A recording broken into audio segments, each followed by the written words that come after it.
Hello, and welcome to the One Question Leadership Podcast. My name is Juliana Smith, and I serve as the Deputy Athletics Director and Senior Women Administrator at Colgate University. I'm a proud graduate of the NCAA Dr. Charles Whitcomb Leadership Institute. The Leadership Institute helped me refine my gifts and develop new skills for navigating my career as a college athletics professional. I gained clarity about how I want to continue serving within college athletics, and the Leadership Institute helped me build a community of colleagues who support and challenge me through meaningful relationships. As leaders, we should accept the responsibility to continue learning, to continue growing, and to bring others along with us.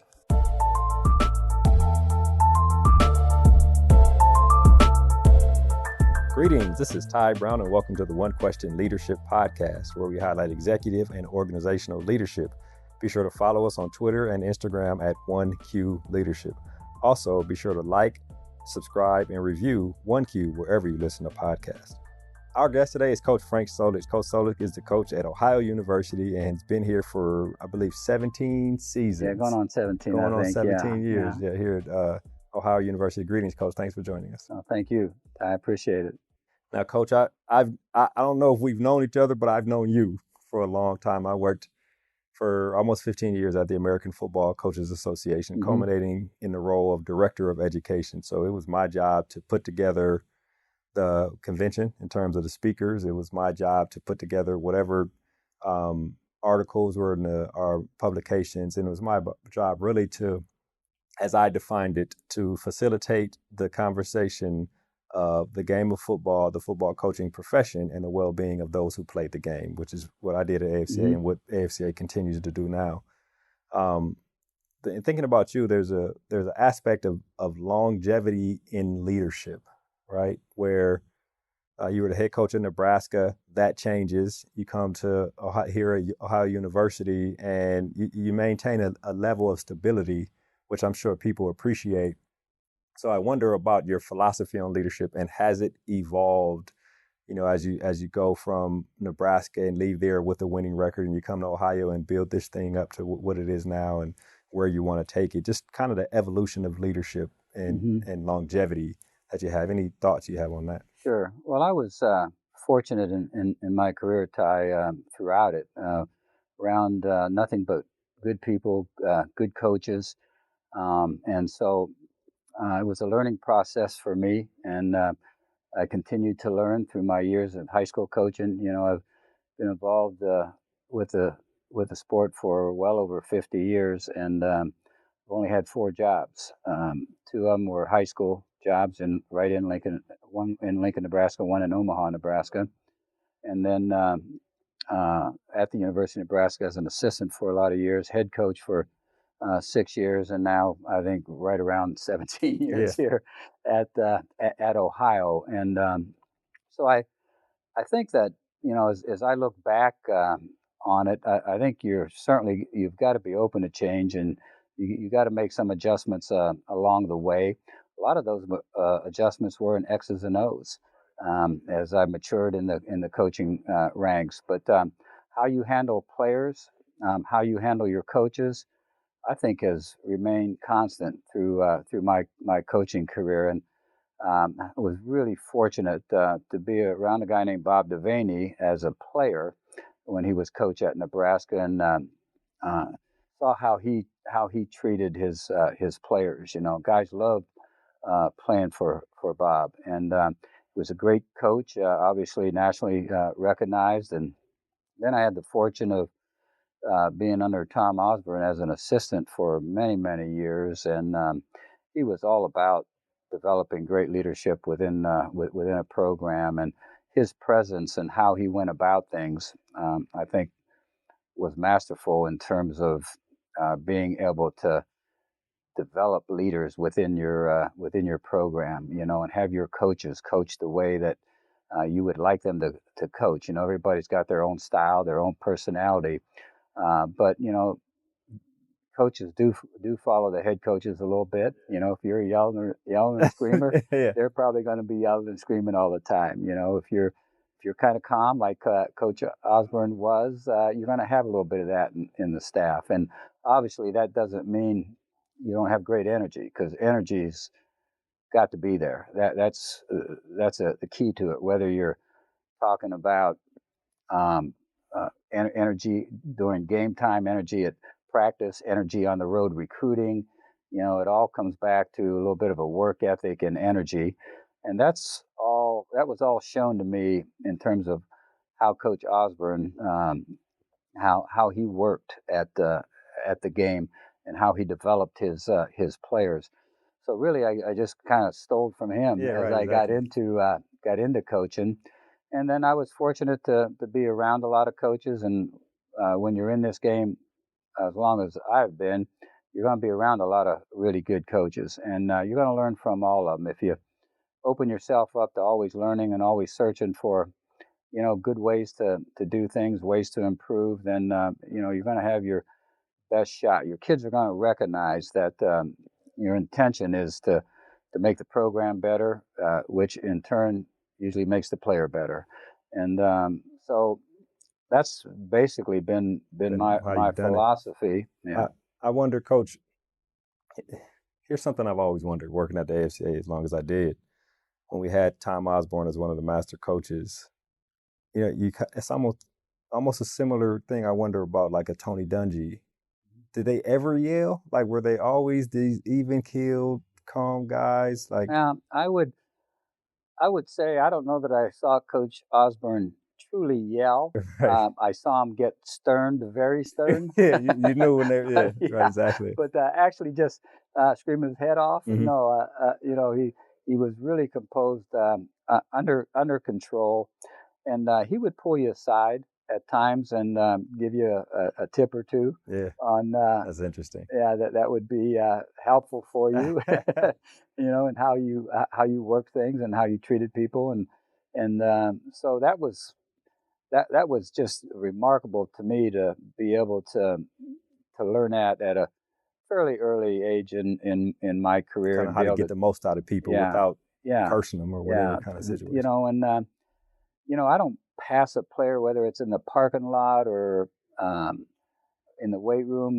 without trying to strike up just a little bit of a conversation. It may just be a hi, hope you're doing okay. Maybe asking about their family or school or whatever. But I always try to take time to at least acknowledge that the player's there. And I think that has really served me well in terms of relating to players. And winning is all about being able to relate to your staff, being able to relate to your players, getting the most out of them, and you can get that done if they believe that you have a genuine caring for them.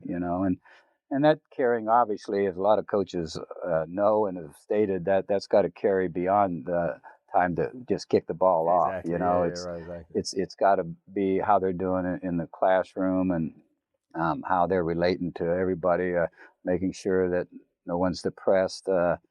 Just trying to stay in tune with your players. And I don't think you need to adjust over the years. I mean, if you're a person that has that in you, it's going to show to your players, and it's not going to vary. It's not something that you have to develop. It's something that if you do, and you got it in you to do, you got to make your program better. Yeah, I do wonder about that. You've been coaching, you said 50 some odd years now. You want to stay nimble, that you can communicate and be relevant to the guys because they stay the same age, right? As you keep coaching. I wonder about that in terms of as you have grown and evolved to be one of the elephants of the football coaching profession. How do you stay nimble with regard to bringing in these guys? They keep, they're always 18 to 22 every year. Well, that's easy. They keep you nimble. I mean, if you're around young guys a lot, like you are in this business, you got to stay nimble. You got to stay energized. You can't ask them to go out on the football field and give 100% in what they're doing, and you're not. Right. You can't ask them to do the right things and you're not. And so it's not so much about trying to adjust. It's just a matter of trying to stay in tune with young guys and just making sure that that you have a relationship with them. One thing I noticed And it started before I got to AFCA, but in Coach Taft's tenure, 20, almost 22, 25 years, something like that, as an executive director, as I looked and researched, it was really about professionalism, right? Mm-hmm. If we want the world to treat us as a profession, we need to carry ourselves as professionals. And you've been coaching, you coached for a long time. So I wonder if you saw that transition of, instead of showing up in your gym shorts and your cutoff tee, you show up in a sport coat maybe, or you show up in a polo with some khakis on or slacks on. And the convention, we were in tie, we were always carrying ourselves as a professional, and coaches took on that. And I think that helped elevate the respect that the football coaching profession has now. I wonder if you saw that evolution, or do you have any thoughts on that? I guess in the year, and I assume that Coach Taft had a big hand to do with that in terms of the football coaching profession being a profession and people treating us. He was very professional in everything he did. Right. From how he conducted the meetings to what he was all about in relationships with the coaches during those meetings and outside those meetings, and I think it was certainly a well-respected man in his profession. So, in terms of looking the part and how you present yourself, I think it's important. I think your players want you to present yourself well. Right. Certainly your coaches and your alumni do. Yeah. Your boosters do. Exactly. They want you to present yourself well. So that's I think pretty easy for most coaches. But there are those guys that are just totally relaxed, and they operate that way in their meetings. And I think that's okay to some point. It's got to come back to your personality. I think most coaches think that you just got to present yourself in a manner that people are going to feel good and comfortable about you running their program. Yeah. Exactly. And they want you to present yourself as well as you can in everything that you do. And so you don't have to be wearing a tux around town, but yeah, exactly right. Yeah, but because you are a football coach, but yet your presence and how you look and how you conduct yourself is important. It is. Thinking about like I mentioned, the longevity of leadership. I have conversations with David Cutcliffe about developing young coaches to go out in the world and become great coaches. And I imagine you do the same thing. You've done the same thing at Ohio University. You talk about developing players to think beyond the game. A lot of guys have trouble transitioning from being a football player to being a citizen that doesn't play football anymore. There are coaches that have trouble transitioning from being a coach to being someone who doesn't coach the game anymore. I wonder about your preparation for, players that are now probably head coaches somewhere, assistants that have gone on to become head coaches or position coaches anywhere else. Like, what are you intentional in giving them tools for success, or do you model it as the leader you are? Probably a little bit of both, I guess. Yeah, it's probably a little bit of both. We certainly have expectations, of ourselves as coaches, and as coaches to players, there are expectations there, and I think it's obviously the reverse of that too. There's some expectations that the players have of their coaches. Yeah, there is. And so I think that all can fit together well. And if you're presenting yourself well, you're treating people the right way, you're working as a staff and a team doing the right things. If you're on a bus and you're traveling, how you treat the bus driver, how you treat the people at the hotel all when those you details check matter. in. Just all of that, all that matters to us, and we get a lot of compliments from people that we come in contact with that just complement our guys and their conduct. And that's important to me. It's important to our staff, and I'm sure it's important to the university too. So, all of that kind of I think fits together, and it kind of helps your guys develop not only into the person you want them to be, but the athlete you want them to be. So it's all kind of connected. All tied in. You served on the board of trustees at the American Football Coaches Association. Why is that aspect of the profession or of the industry, college athletics, important? The leadership on a broader scale, not just locally where I coach, but in general of an industry. Why has that been important to you throughout the years? Well, it brings together a ton of really sharp guys that do the right things, and you're going to learn if you're around the coaches that are on the board. You're going to learn from each and every one of those guys, because they're tried and true in terms of what they've been able to get accomplished. And so the fact that you're able to pick up bits and pieces along the way from all those guys not only makes your program better, but it makes you more in tune to the things that those top coaches do in order to be successful. And it gives you a little bit of a running start with it when you first come in and on the board. And, I served as president for a brief period of time, and, working with Todd Berry, and it was great, and, he's an example of great leadership. And so that whole thing just kind of permeates leadership. Yeah, understanding the game, understanding the importance to the industry. And really, when you think about college football and college athletics in general, the importance to this country, right? Because I don't think other countries have a college system like we do in terms of athletics, so it's important. I'll ask you one more question, then we'll wrap. The coaches I know from working at the AFCA so long, the coaches I know that have been coaching for a long time have their mantras or their things that a player from 20 years ago could say, and a player that's on your current team could say. What are, like, I guess, some of your leadership philosophies that you have emphasized for years?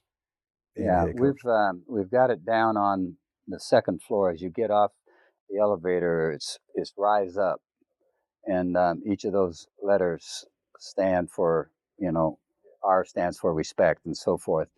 And that's kind of what we've built our program off of.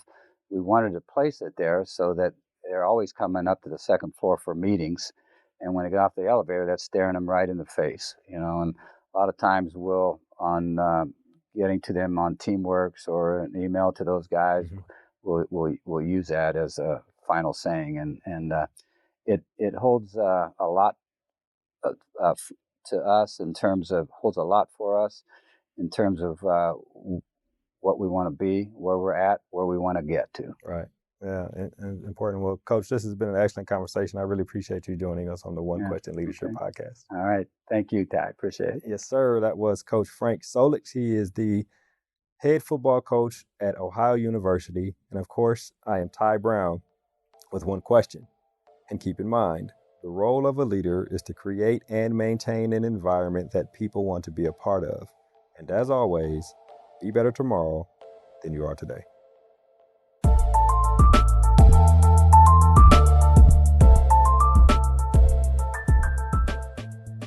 This episode of the One Question Leadership Podcast is produced by Spades Media Group, solving problems using creative leadership.